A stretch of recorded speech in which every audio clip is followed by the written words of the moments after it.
Shalom, selamat bertemu lagi di dalam materi pembelajaran bab 2 ini, yaitu bertumbuh menuju kedewasaan yang benar. Dasar Alkitabnya terambil dari Efesus 4 ayat 11 sampai dengan 15, juga Kolose 1 ayat 7 sampai dengan 12. Nah, di sini dikatakan apa sih yang dimaksud dengan dewasa? Ya, orang yang dewasa adalah orang yang bijak dalam menghadapi masalah dan orang yang dapat mengambil keputusan yang benar dan bertanggung jawab atau menerima konsekuensinya terhadap keputusan yang diambilnya. Ya, jadi orang yang sudah dewasa itu bisa dikatakan sebagai orang yang berani bertanggung jawab terhadap hal-hal yang diputuskan atau diperbuatnya.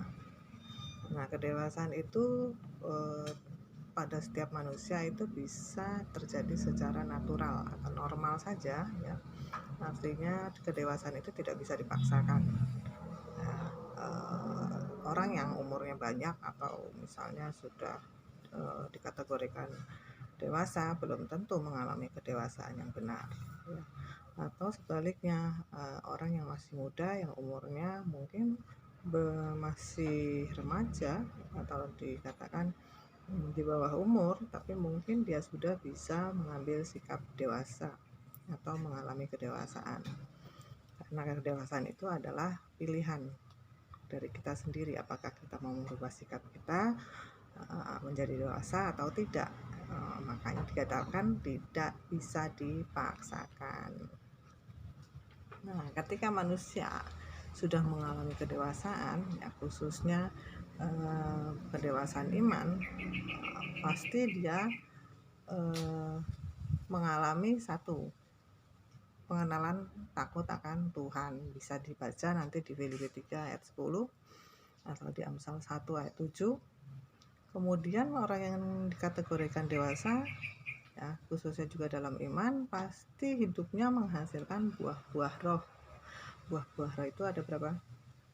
Kalau kalian masih ingat itu di dalam Galatia 5 ayat 22 sampai 23 ada berapa? Ya, ada 9 buah-buah roh yang bisa terlihat dari hasil sikap hidup manusia yang benar. Ya, yang kemudian yang ketiga, manusia yang dewasa iman itu hidupnya untuk memberi dan melayani. Artinya apa? Dia melakukan atau kita melakukan untuk orang lain, tidak berfokus kepada diri kita sendiri, ya, atau dirinya pribadi, tapi hidup yang bisa bermanfaat, berguna buat orang lain, terlebih lagi melakukan perintah Tuhan.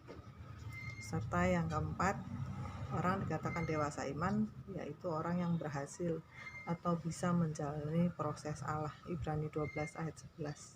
Artinya dia bisa melewati, ya, tentu saja dengan memohon pertolongan Tuhan, setiap proses-proses kehidupan di dalam dirinya. Ya, karena setiap proses kehidupan itu pasti mendewasakan setiap pribadi kita sebagai orang percaya. Bagaimana caranya supaya kerohanian bisa bertumbuh? Caranya bagaimana, Bu? Nah, kita perlu satu, berkomitmen untuk bertumbuh. Artinya apa? Kita tidak hanya belajar atau tahu tentang Alkitab, tapi juga mau belajar untuk melakukannya, ya. Tuhan bilang harus taat, Tuhan bilang harus disiplin, ya, tepat waktu. Nah, itu kita lakukan juga di dalam kehidupan kita sehari-hari. Kemudian yang kedua apa? Perlu adanya pembaharuan hidup yang nyata. Ya, ketika kita mau bertumbuh, kita harus mau juga berubah. Contohnya apa? Misalnya berubah dari yang tadinya malas, sekarang berubah untuk menjadi lebih rajin lagi. Tadinya sering menunda-nunda pekerjaan atau tugas, nah, sekarang sudah mau bertobat, mengambil keputusan untuk memiliki perilaku yang lebih baik lagi. Jadi, misalnya apa? Lebih disiplin, tepat waktu mengerjakan tugas. Nah, itu salah satu contoh dari sekian banyak yang bisa kita rubah. Kemudian apalagi? Yang ketiga, perlu mengalami Tuhan secara pribadi. Apa maksudnya? Atau perjumpaan dengan Tuhan. Maksudnya apa? Setiap di dalam proses kehidupan kita pasti kita menginginkan untuk bisa melewatinya dengan baik. Dan untuk bisa melewati dengan baik itu kita pasti membutuhkan pertolongan Tuhan. Nah, kita bisa merasakan pertolongan Tuhan dari proses-proses kehidupan itu, sehingga kita betul-betul merasakan perjumpaan dengan Tuhan, ya. Artinya bukan langsung bertemu bertatap muka, tidak, ya. Tapi kita betul-betul bisa merasakan bahwa ada Tuhan yang menolong atau terlibat di dalam proses kehidupan kita, ya. Sampai sini mungkin kalian sudah bisa memahami, ya. Jadi untuk bertumbuh menjadi dewasa atau pertumbuhan iman yang dewasa, maka perlu apa? Belajar untuk tidak banyak menuntut atau mengancam Tuhan. Waduh, kok mengancam Tuhan? Bagaimana, Bu? Artinya apa? Contohnya misalnya, Tuhan, kalau aku tidak bisa melalui ini, aku tidak mau lagi rajin berdoa, misalnya seperti itu. Kan mengancam, loh. Tuhan, kalau Tuhan memang Tuhan yang maha kuasa, maka Tuhan pasti bisa membantu saya melewati ini. Itu namanya menuntut. Nah, bukan seperti itu, ya. Tapi iman yang dewasa adalah iman yang bergantung pada Tuhan, mempercayakan hidup kita pada Tuhan, ya. Tetapi juga kita mengimani bahwa pertolongan Tuhan pasti ada di dalam hidup kita. Jadi iman yang aktif, tidak hanya menunggu, ya, tapi iman yang percaya dan mau bertindak, ya. Artinya maksudnya gimana? Percaya dan bertindak. Tuhan bilang percayalah padaku, maka kita perlu juga merespon dengan aktif. Apa itu? Ya, mempercayakan, memutuskan untuk percaya, ya. Artinya itu juga kita mengimani, mau mendapatkan nilai terbaik, percaya Tuhan pasti tolong. Tindakan kita gimana? Ya, lakukan bagian kita belajar sungguh-sungguh, ya, mau berubah menjadi lebih baik, maka percaya Tuhan pasti menolong kita.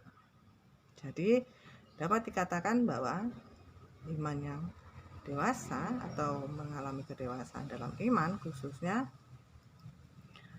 artinya bergantung sepenuhnya kepada Allah saja dalam situasi kondisi apapun, ya. Baik kondisi seperti sekarang ini, kita percaya bahwa kita bisa melewatinya ketika kita tetap bergantung sepenuhnya pada pertolongan dan penyertaan Tuhan, ya. Iman yang bertumbuh adalah iman yang mempercayakan, ya, hidup kita pada Tuhan. Dan dari membaca firman Tuhan itu kita tahu, oh, ini adalah perkataan Tuhan, janji Tuhan untuk hidup saya, ya. Sekalipun harus mengalami penderitaan, penganiayaan, tapi kita percaya bahwa ketika kita berjalan, sekalipun di padang gurun, ya, artinya padang gurun di sini mungkin permasalahan problematika yang sulit, tapi kita percaya bahwa itu adalah membentuk karakter kita, ya, untuk menjadi semakin dewasa, semakin memiliki iman yang sungguh-sungguh kepada Tuhan. Kemudian itu kita praktekkan di dalam kehidupan kita, ya, tidak hanya tahu, tidak hanya dipahami, tapi dilakukan, dipraktekkan langsung melalui apa? Dalam segala tantangan, persoalan, ya, seperti tertulis di dalam Mazmur 34 ayat 20. Ya, nanti kalian bisa baca sendiri, ya. Sampai di sini materi bab 2 ini Ibu sampaikan. Harapannya kalian bisa lebih jelas lagi di dalam nanti membuka materi yang sudah disampaikan, ya, di dalam bentuk file sambil melihat video pembelajaran ini supaya bisa dipahami dengan baik, ya. Kemudian kalian bisa mengalami proses melalui pengerjaan tugas, penilaian sikap, sosial maupun keterampilan. Itu saja yang aku sampaikan pada pertemuan kali ini. Terima kasih. Selamat berproses. Tuhan Yesus memberkati.